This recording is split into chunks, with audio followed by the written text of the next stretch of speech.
just in time. Jocasta is approaching from the palace, and with her help you need to settle your argument.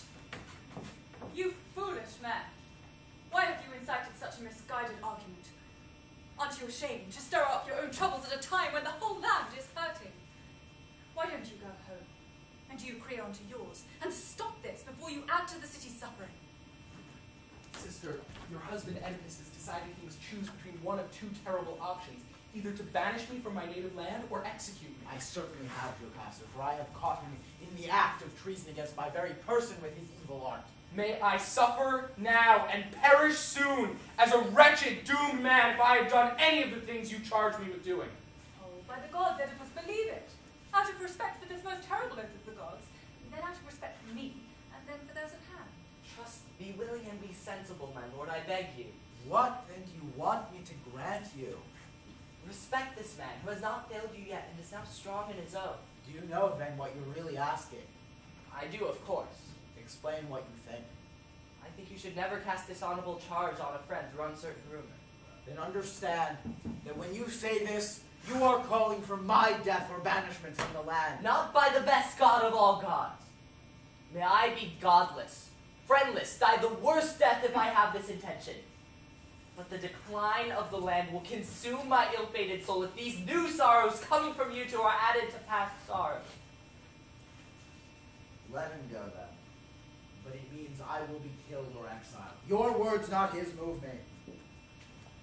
Well, you are as grim and yielding as you are forceful in your rage. Such a temperament is hardest on the one who has it, and justly so. Won't you just let me be? I'll go, but according to all these men, I am innocent, even if you won't see it.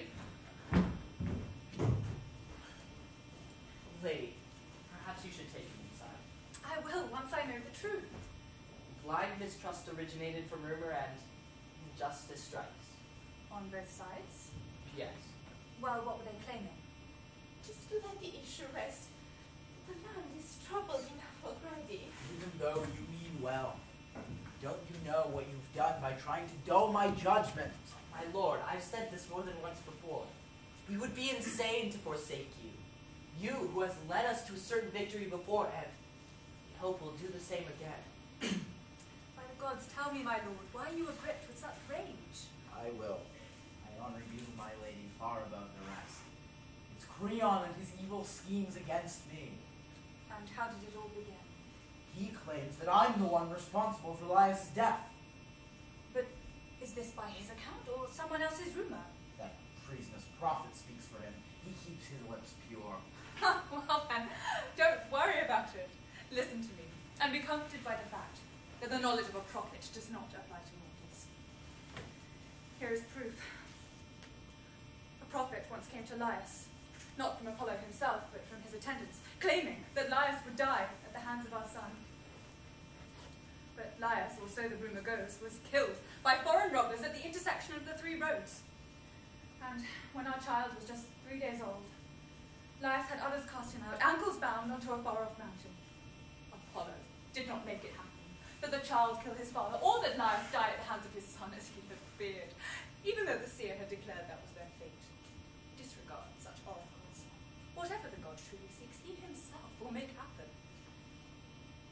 Jocasta, since you've started speaking, you've only increased my fear.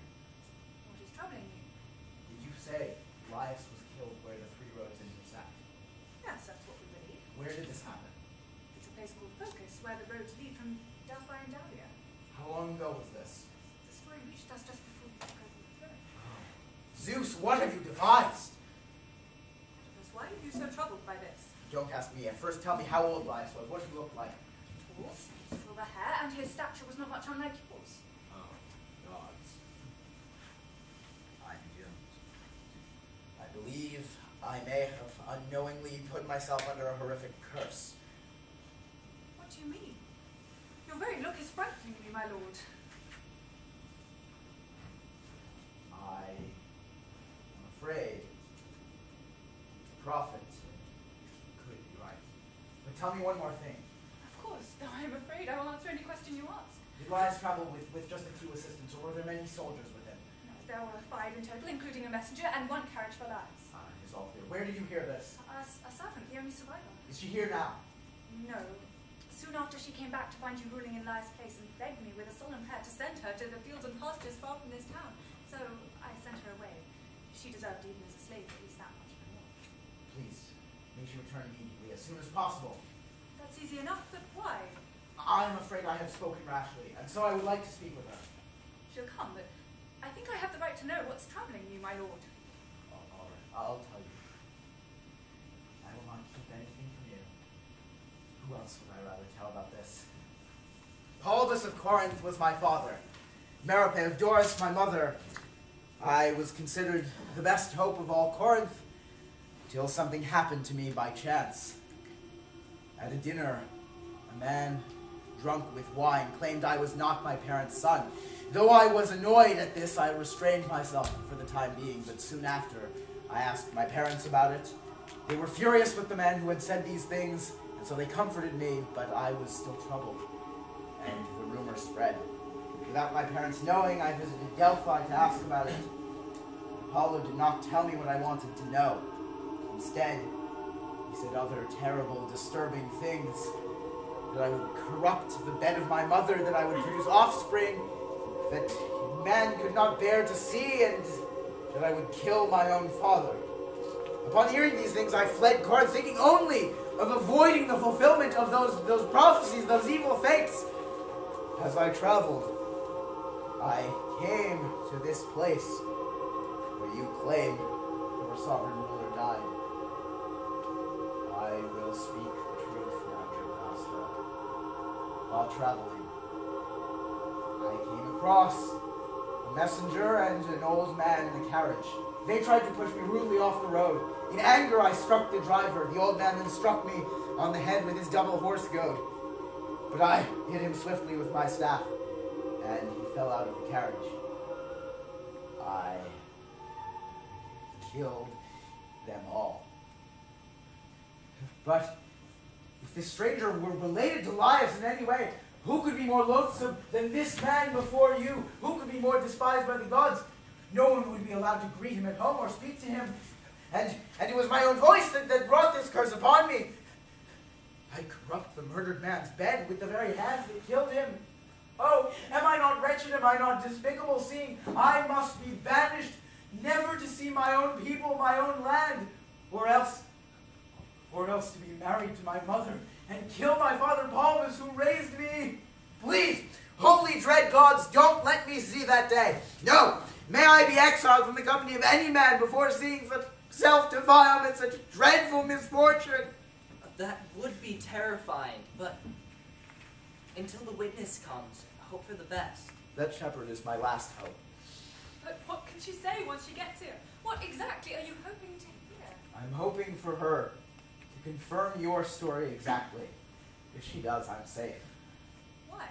What did I say? According to you, the witness said that a group of men killed Laius. If her story is the same, I'm not the killer. One man can be confused for men, but if she says that it was a lone traveler, then the proof points to me. But she can't change her story now. The whole city heard her say it, not just me. That is exactly what she said. And even if she does change her story, it's still not possible. The Laius' death fulfilled the prophecy. Apollo expressly declared that Laius would die at the hands of my son. How then?